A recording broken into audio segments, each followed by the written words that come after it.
Okay, we want to talk a little more about this with Sharon Bauer, privacy and AI governance specialist. She's joining us now. Sharon, thank you for your time tonight. Thanks for having me. I just want to pick up on what Dan was just talking about there at the end of his conversation, and that is that there are many investigations that are still underway, and yet we have these lawsuits that are now moving forward. What do you make of that? I mean, I think it's important for them to investigate all avenues. There's a lot of attention on OpenAI, I think because of their name and the responsibility that may attach to them, as we will learn through this lawsuit. But I also think that they're not the only player. And so it's going to be really interesting to see what other avenues they decide to pursue in these lawsuits.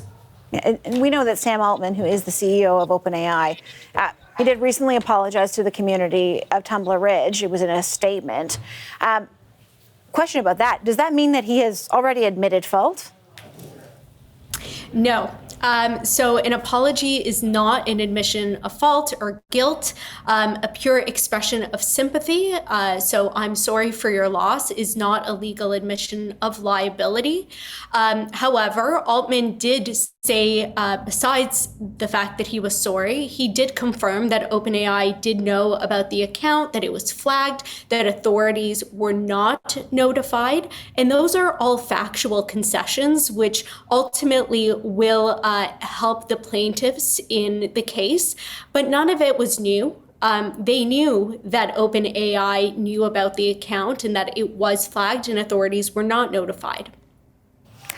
Question about the, I guess, potential liability of OpenAI. And I've had this question kind of from the beginning, since it became clear that there was this ChatGPT account that employees within OpenAI, through this article in the Wall Street Journal, we understand had alerted and suggested getting in touch with Canadian authorities.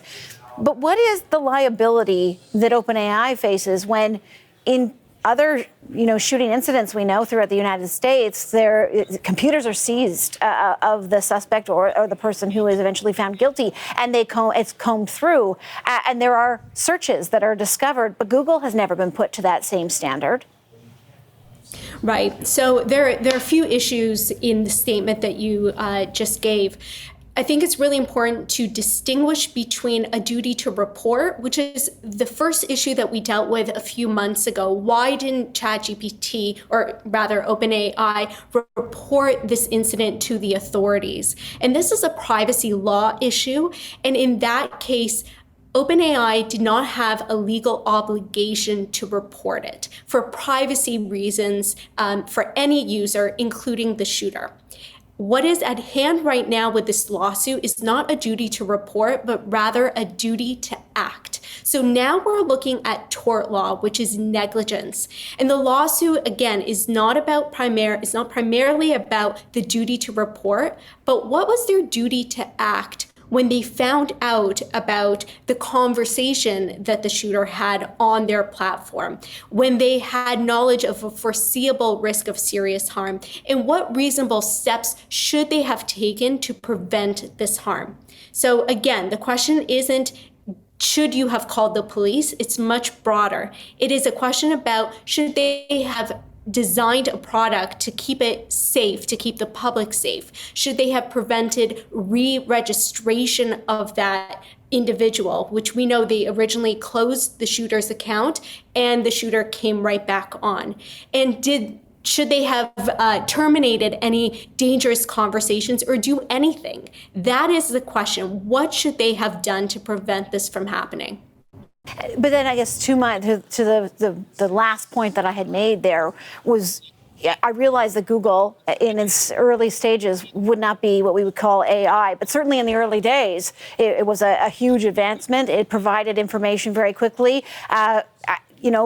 Users were not necessarily tracked. Should these kind of questions not have been asked, and why were they not? And were they not because there was, is there no liability issue there? Right. So with Google being a search engine and OpenAI being an AI technology, there is a distinction. With a search engine, we're talking about something that's a passive retrieval. With an AI chatbot, we're talking about an active engagement, and that's a fundamental difference. So a search engine has a passive index where someone can search, for example, how to buy a gun or search something about a school shooting, and it returns links to existing content on the web. It doesn't talk back, it doesn't validate feelings, it doesn't ask follow-up questions or express encouragement, for example. ChatGPT is active. It engages in extended two-way dialogue, it responds to emotional context, and it may deepen or reinforce a user's thinking. And that is the difference. And when we're talking about a legal case, we need to look at proximate cause. How direct is the connection between what the company did and the harm that occurred? So again, a search engine, there are many steps between a search result and a violent act. With AI, that is, it creates an intimate conversation with someone planning an attack, and that chain is much shorter. Do you imagine that those differences are going to be something that would get, in the event that this goes to trial, really parsed out, that a judge would have those kinds of questions? And then also, I guess, what's the implication if this goes to trial and there's a verdict? So I absolutely think that this will be parsed out. It should be parsed out. Where do these AI companies sit? We know, for example, therapists have an obligation to report and to act in certain situations. So where does an AI chatbot sit? And so that decision needs to be made. And I think this is a case that we all need to watch very carefully as users of AI, but also for companies using AI to provide a service. They can't hide behind a technology and say, we're not responsible for the AI tool. It is the tool that's making these decisions on how to behave and how to act with the users. It is very clear that it is the responsibility of the companies, and they must implement responsible AI governance to ensure the safety of its users and the general public. Sharon Bauer is a privacy in AI governance specialist. Sharon, it was good to speak with you. Thank you. Thank you.